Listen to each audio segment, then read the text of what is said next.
అందుకంటాడు ఇక్కడ, ఆయన ఉపదేశం చేయటం వల్ల అంట మనకు ప్రయోజనకరమైన ఉపదేశం ఇస్తాడంట ఆయన. ఏ ప్రయోజనం ఉంది ఇందులో చెప్పండి? ప్రయోజనమైనది ఏదైనా ఉందంటే నిజంగా దేవుని వాక్యములో అంతా ప్రయోజనకరమే. గ్రహించాలి కానీ దేవుని మాటలు 2 మాటలైనా అది మన జీవితానికి ఎంతో ప్రయోజనకరం. అది ఏ సేవకులు మాట్లాడినా, సేవకుల్లో ఉండి దేవుని ఆత్మ మాట్లాడుతుంటే ఒక్క మాట అయినా అది మనకు ప్రయోజనకరమే. 5 నిమిషాలు చెప్పండి, 10 నిమిషాలు చెప్పండి, గంటలు చెప్పండి, అది దేవుడు ఆత్మ మీతో మాట్లాడుతున్నప్పుడు చెప్పండి, అది మనకు చాలా ప్రయోజనకరం అంటే లాభం అని అర్థం. అంతేనండి? ప్రయోజనకరం అంటే లాభం అని అర్థం. అంటే దేవుడు తన ఉపదేశం ద్వారా మనకి ఏం కలగజేస్తున్నాడు అంటే లాభాన్ని కలగజేస్తున్నాడు. ఏం కలగజేస్తున్నాడు? ఏ తండ్రి అయినా తన బిడ్డలకి లాభమే సమకూర్తాడు. అంతేనంటారా? లాభాన్ని పట్టుకొచ్చి పెడతాడు పిల్లలకి.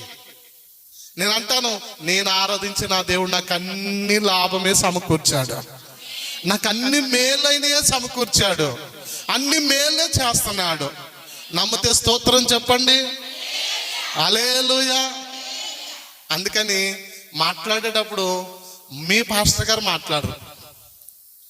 మీ పాస్టర్ గారు మీ పాస్టర్ గారు ఇలా నిలబడి ఏం చేస్తారంటే, దేని బిడ్డలారా, దేవా నేను ఒట్టు బొమ్మను, అయ్యా నీ పక్షాన్ని నిలబడ్డాను, నన్ను వాడుకో అనగానే వెంటనే పరమ తండ్రి ఆత్మ సేవకుల్లోనికి వచ్చి పరిశుద్ధాత్మ దేవుడు మనతో మాట్లాడుతాడు.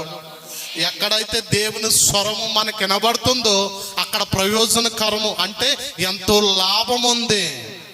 ఆమేన్. హల్లెలూయా.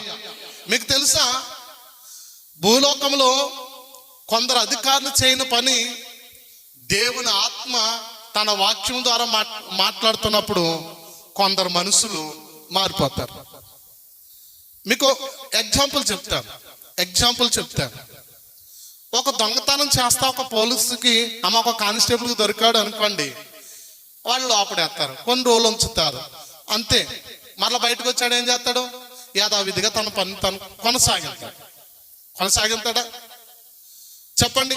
ఇంకా ఇలా మీరు కొంచెం లోతుగా ఆలోచిస్తే ఏ పని చేసేవాడైనా సరే కొన్ని రోజులు అలా చేస్తాడు, మళ్ళా తన పని తానే కొనసాగిస్తాడు. కానీ దేవుడు తన వాక్యం ద్వారా ఒక్కసారి ఆ దొంగోడితోనో లేక వేరొక మార్గంలో ఉన్నవాడితో మాట్లాడితే వాడి జీవితంలో ఇంకెన్నడూ దొంగతనం వైపు చూడటం.